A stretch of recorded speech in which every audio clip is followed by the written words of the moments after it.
ពេលគេផ្សារហើយដល់វគ្គកាត់ភីសចេញកាត់ភីសរួចអ្នកដំឡើងគាត់ចាប់ដើមរាយខាឡារៀបចំហើយចាប់ដើមស្ទូចធីបាដាក់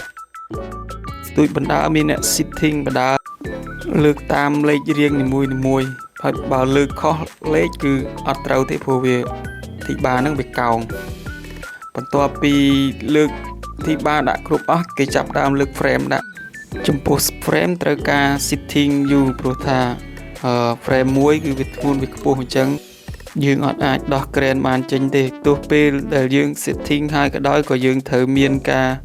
ចាប់កៅឡាដើម្បីទប់ដូចជារូបនេះក៏ដើមក្នុងប្លុកនេះគឺមាន frame ចំនួន6អញ្ចឹងពួកគាត់ setting ហើយអស់រៀបចំហើយអស់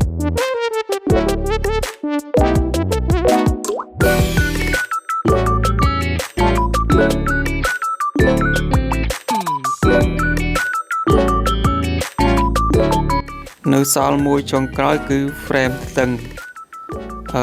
អាហ្នឹងចុងក្រោយគេផុតដល់ពេល setting frame ទៅតឹងនឹងហើយអស់ទៀតគឺនៅវគ្គចុងក្រោយគឺពួកគាត់ចាប់ដើមលេបប៉េហើយជំលើកក្រោយខ្ញុំនឹងបង្ហាញពីរបៀបដែលគេលេបប៉េ